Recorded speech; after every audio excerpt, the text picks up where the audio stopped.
talking to somebody about the oppression that's happening in Palestine, and I started talking about just in general the systems of the world and how there's corruption in every level, from political to economic to educational, everything, and how everything's been corrupted to further the ahli kufr and wrong systems. And living in this country, we some way, somehow cannot escape. And for people who are in the system to be contributing some part to that system just by working or otherwise. As people in this way, that trying to be in this way. Yes, you can escape. Yes. In Islam, there is your intention and there is your action. In Islam, intention and action. Not only the action, it is also the intention. Not only the intention, it is also the action. But in these two things, intention and action, which one is the most important to Allah? It is the intention. It is perfect. Islam is perfect that way. In Islam, if you intend to do something bad, wrong, but you don't do it, Allah will reward you because you didn't do that wrong thing that you intend. This is the mercy that Allah is showing to this nation. In other shariats, just to think about a wrong action, you're already convicted. It's as if you do the wrong action. In other laws, in other rules, from other prophets. In Islam, if you intend to do something right, even if you don't do it, you will get blessed. And if you do it, you get blessed even more.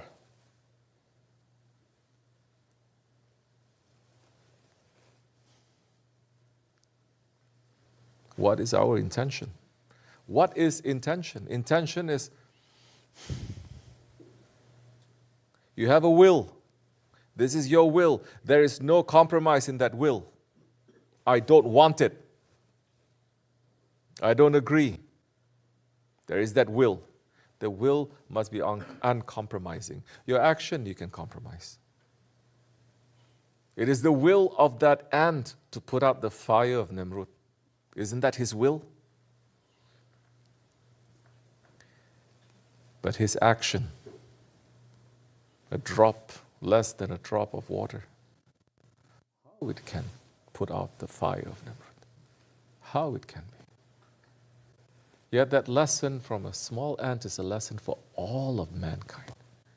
That is a lesson for us, especially in the Akhir Zaman, because our power as believers is so weak. We are weaker than that ant, that majority. They are not even advising their people, the believers, to say, make that intention, make that dua, raise your hand and make that dua. That intention, you cannot do anything else, make that intention. They even make that to be forbidden.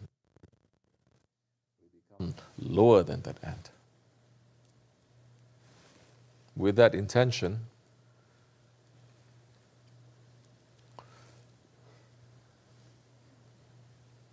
and taking that small step, then it is up to your honor. You say, today I take one mouthful, tomorrow maybe I take two, next day maybe I can do a little bit more, the next day maybe I do less, but I must. Look at my intention every day and say, how am I contributing to this? Yes, you can. The reason why we are here is for us, for our Sheykh to give us the opportunity to say we're not part of that system actively 100%. There's no law that we're breaking, none. And that is a blessing that is, when you look at it in so many ways, it's very singular. That blessing is singular to this country. Laws themselves support you. As long as you don't harm anyone, You want to live top of a mountain alone. You don't want to have any dealing with anyone, it's allowed. You want to have 10 people, it's allowed.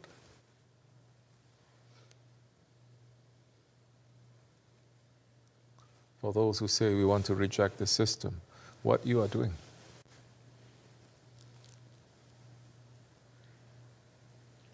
What can you do? You can do a lot, especially now we're talking about people living in this country, you and me.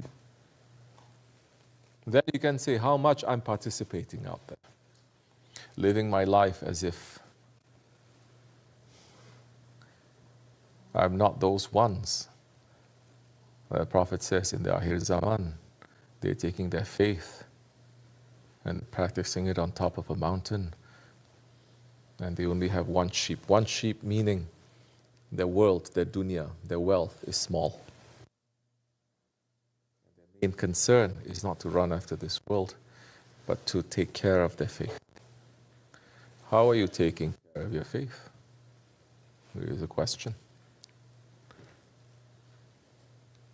And what is your world? If you're coming on top of a mountain here, and your whole world is also that sheep, and you're not taking care of your faith, you fail too. You fail. Because the whole point of pulling yourself out is to practice your faith. And wait for Hazrat Mahdi alayhi salam to appear. Wait for the Sahibul Zaman to appear. Meaning in your waiting, you understand why you wait. You understand the reason why you pull yourself out.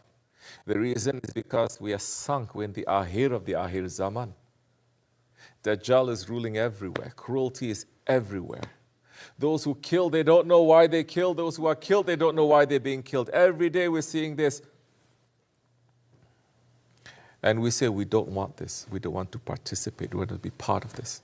We pull ourselves out. Now that you pull yourself out, how are you keeping this alive? Or are you looking at your one sheep that you brought here? That is your world.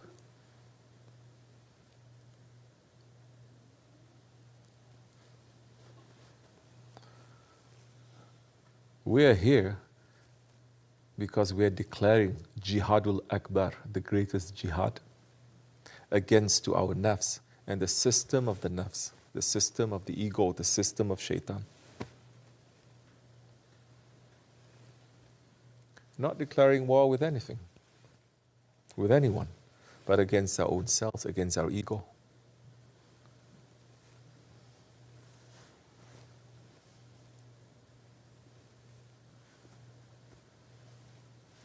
Then we look and we say, how much are you fighting? How much are you fighting with yourself? Are you seeing the enemy? You're not. You're sleeping with the enemy. You're being friendly with the enemy. You're being friendly with yourself.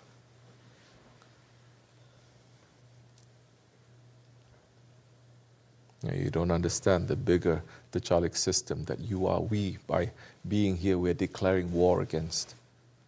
And that war is just turning our face to say that we don't want to be in that part of that system. Or are we here and we have envy towards people who live in that system? So many, they are like that. Any opportunity, they can't wait to take off their turban and their Islamic identity and to put on the kafir identity and to be swimming with them, partying with them, playing with them. Yeah, it's okay, Sufi, love.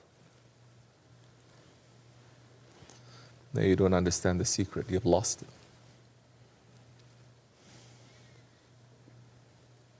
Don't you understand, just by wearing this, what we are in these times, in this place, in this country, that in itself is a declaration of war.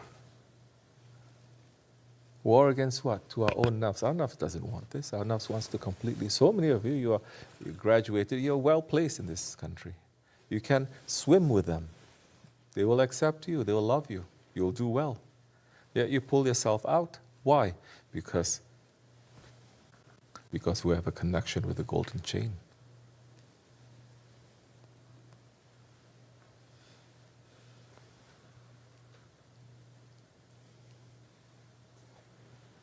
So we are not understanding that we are here every day, that we are struggling? Because I don't see. When you don't struggle, then you're at peace.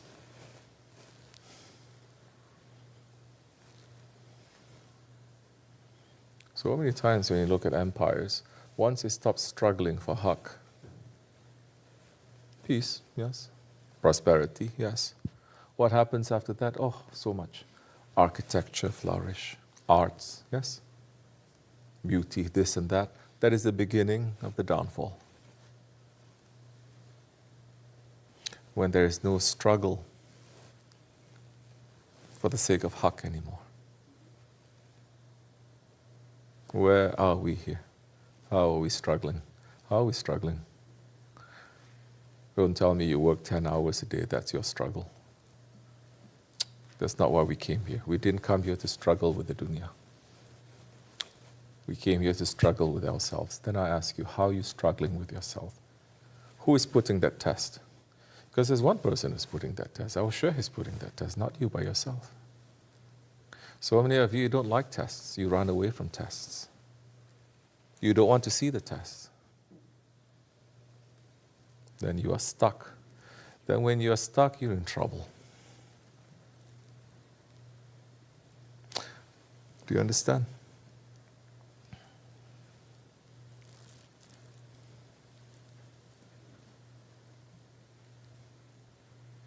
Especially in these times where it is so open to the whole world that this whole system is rigged, isn't it? It is no more right or left, Muslim or Jewish or Christian, no more.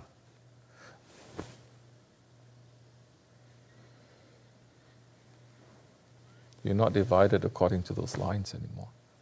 Those who understand that the system is rigged and there is something very horrible and wrong with it, and those who are part of that system and say, no,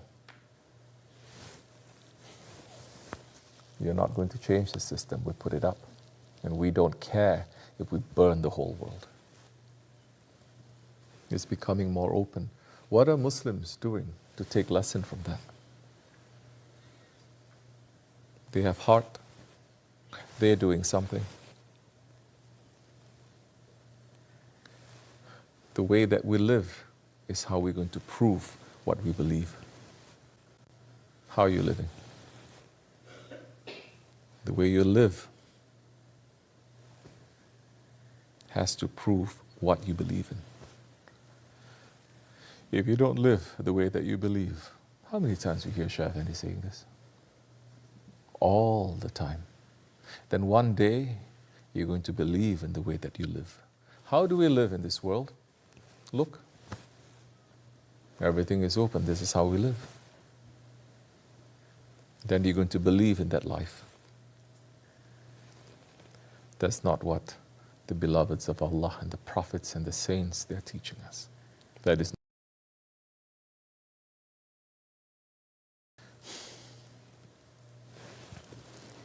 So you can at least have that intention.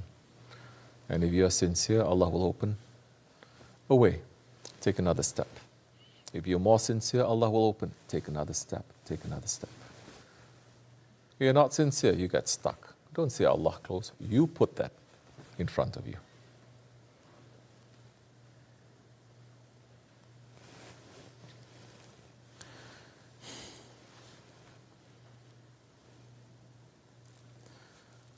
Astaghfirullah al-azim wa atubu ilayh. Sohbat, it is to remind people. We all need reminder. Faith, 2 billion Muslims will all say we have faith. They will all say. Yet be reminded to wake us up.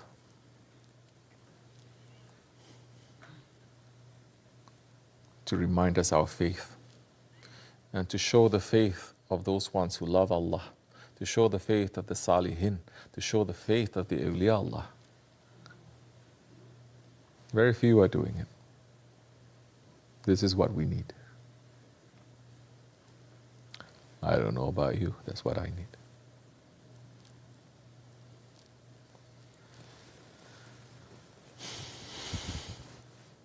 Allah forgive me and bless you. ومن الله توفيق الفاتحة.